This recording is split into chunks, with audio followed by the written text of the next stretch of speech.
एकीकडे सत्ताधारी दावा करतायत की आम्ही विकासाची गंगा जी आहे ती रस्त्याच्या माध्यमातून गावागावापर्यंत नेली, मात्र हा दावा कितीपत खरा आहे याचं प्रत्यक्ष उदाहरण म्हणजे आजेगाव ते मन्नास पिंपरी जाणारा रस्ता।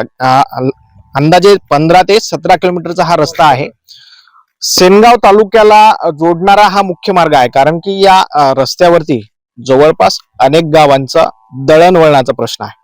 मात्र हा रस्ता जो आहे तो अर्थसंकल्प योजनेतून झाला होता। 3,24,00,000 रुपये खर्चून या रस्त्याचं काम झालं गेल्या 2 महिन्याआधी।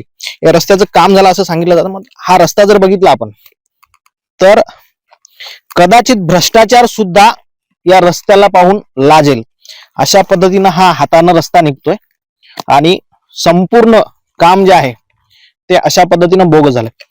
जेव्हा आम्ही बांधकाम विभागाच्या अधिकाऱ्यांकडनं गेलो, त्यांना या संदर्भात विचारणा केली असता त्यांनी उडवाउडवीचे उत्तर दिले। मात्र या रस्त्याचं काम जे आहे ते आरबी कयाल नावाच्या ठेकेदाराने केलं अशी माहिती मिळते। आपण बघतो, मी आणखीन एकदा दाखवतो की हा रस्ता बघा, अक्षरशः या रस्त्याचं पूर्ण मटेरियल जे आहे ते आता निघतंय।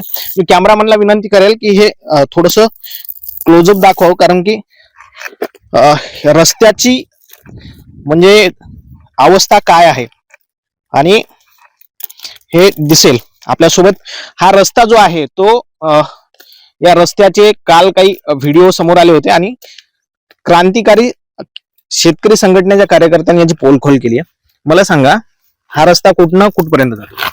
नाही, मुळातच हा रस्ता विदर्भ आणि मराठवाड्याला जोडणारा रस्ता आहे आणि जवळपास 10 ते 15 गावाला हा रस्ता ओलांडून जातोय। आणि मुख्य म्हणजे सगळ्यात महत्वाचं जे आमचं सेनगाव तहसील आहे, त्या तहसीलवर शेतकऱ्यांचे जे कामं असतात त्या कामाला जाणारा हा रस्ता आहे। आजेगाव असू द्या, ताकतोडा असू द्या, बटवाडी असू द्या, नागटेक असू द्या, मन्नास पिपरी असू द्या, यासह इतर गावं या रस्त्यावरून नागरिक जातात, केंद्र असू द्या। परंतु आमच्या जेव्हा मायमावल्या या रस्त्यावरून जातात तर हा रस्ता, या रस्त्याला एवढे खड्डे पडले, आता हे रस्ता उखडतोय। 1.5 महिने झाले हा रस्ता या ठिकाणी तयार झाला, फक्त 1.5 महिने झाले। आणि जर एक गोष्ट जर आपण म्हणली की हिंगोली जिल्हा हा बोगस कामाचा अड्डा बनला तरीच काय ना, मला वाटतं काही याच्यामध्ये काही वावगं ठरणार नाही। एक तर या भागातले जे काही आमचे लोकप्रतिनिधी आहेत, मग जिल्हा परिषदचे सदस्य असू द्या, आमदार महोदय असू द्या, ते मुख गिळून गप्प का? त्यांना त्यांची टक्केवारी मिळाली का? असा सवालही आमच्या नागरिकाच्या मनामध्ये या ठिकाणी उपलब्ध होतो।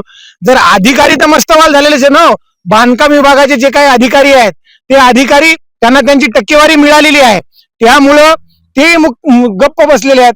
आणि जे काही कयाल नावाचे या ठिकाणी ठेकेदार आहेत त्यांनी या गोष्टीची तर लाजच सोडलेली आहे। अतिशय निकृष्ट दर्जाचं आणि बोगस काम करायचं, आपले पैसे काढून घ्यायचे आणि लोकप्रतिनिधींना टक्केवारी द्यायची। परंतु असं आम्ही होऊ देणार नाही, कारण हा रस्ता 10 ते 15 वर्ष झाले पहिलाच रस्ता झाला नाही आणि आम्ही याकडे दुर्लक्ष होऊ देणार नाही। बांधकाम विभागानं जर याकडे दुर्लक्ष केलं तर बांधकाम विभागाच्या अधिकाऱ्याच्या तोंडाला काळं फासल्याशिवाय आम्ही स्वस्थ बसणार नाही। आमचं एकच सांगणं आहे, जो काही गुत्तेदार आहे त्या गुत्तेदाराकडून हा रस्ता नव्यानं चालू करून घेतला पाहिजे। आणि हा गुत्तेदार ऐकत नसेल तर अशा प्रकारचे जे काही गुत्तेदार आहेत या सगळ्या गुत्तेदारांचं काळ्या यादीमध्ये नाव समाविष्ट केलं पाहिजे। यांना कुठल्याही प्रकारचे कामं हिंगोली जिल्ह्यामध्ये दिले नाही पाहिजे आणि शेतकऱ्यांचं, नागरिकांचं जीवन तुम्ही मान्य केलं पाहिजे, कारण त्यांना या रस्त्यावरून जावं लागतं। हा रस्ता पूर्ववत पुन्हा नव्याने करून द्यावा अशी मागणी होते। आणखीन कुठले रस्ते असे आहेत? नाही, तालुक्यात सर्वदूर हीच परिस्थिती आहे, कारण हिंगोली जिल्ह्यामध्ये म्हणजे एकतर ठेकेदार, अधिकारी सगळं संगमत करून कारभार चालू आहे। भ्रष्टाचाराला सीमा उरली नाही, सगळा काळा बाजार या हिंगोली जिल्ह्यामध्ये चालू आहे। इथे शेतकऱ्यांचं एवढं नुकसान व्हायला, आता मला सांगा तुम्ही, 1.5 महिने झाले रस्ता झाला, या 1.5 महिन्यात जर रस्ता उकरत असेल तर इथे पुढं 5 वर्ष आता हे रस्ता इथं काही काम होणार नाही। मग काम होणार नाही, मग 5 वर्ष लोकांनी करायचं काय? कारण 5 वर्ष लोक या रस्त्यावरून जाणार आहेत, म्हणजे 5 वर्ष सगळा भ्रष्टाचार, सगळा काळा बाजार चालू आहे। इथं आमची शेती आहे, इथं आता शेतकऱ्यांनी शेती यायचं, आता हे रस्ता उकरला, पुढं काय? इथं जवळपास 30 ते 35 गावांना जोडणारा म्हणजे पंचायत समिती असेल, तहसील असेल, हा मुख्य रस्ता आहे। आणि या मुख्य रस्त्याची जर ही अवस्था असेल तर सर्वदूर तालुक्यामध्ये काय अवस्था असेल? हे जे ठेकेदार असतील किंवा हे जे अधिकारी आहेत यांनी ही जे संगमत करून चालवलेला कारभार आहे हा बंद करावा आणि हा रस्ता त्यांनी आम्हाला पुन्हा करून द्यावा। अन्यथा आम्ही जिल्हा अधिकाऱ्याच्या समोर हे सगळे घेऊन जाणार आहेत आणि त्यांना सांगणार आहेत की साहेब आता एक नेमकं करायचं काय? कारण याच्यात तुम्ही पहा ना, याच्यात हे म्हणजे डांबर नाहीच, सगळं काळा ऑइल मिक्स केलं आणि ह्यो रस्ता केला.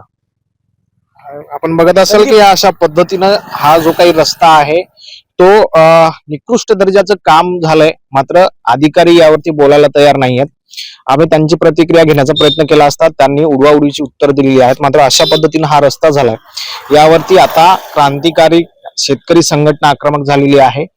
जर या संदर्भात कारवाई झाली नाही तर आम्ही संबंधित अधिकाऱ्याच्या तोंडाला काळे फसू आणि जी जिल्हाधिकाऱ्यांची खुर्ची असते ती खुर्ची उचलून आणू, अशा पद्धतीचं आंदोलन करून सरकारला जे आहे ते निदर्शनात आणू, अशी जी चेतावणी आहे ती क्रांतिकारी संघटनेच्या वतीनं देण्यात आलेली आहे. आता यावरती अधिकारी काय भूमिका घेतात, खरंच या रस्त्याचा जो काही निकृष्ट दर्जाचं काम झालेलं आहे त्या ठेकेदाराला काळ्या यादीत टाकलं जातं का, त्याच्याकडनं झालेली जी काही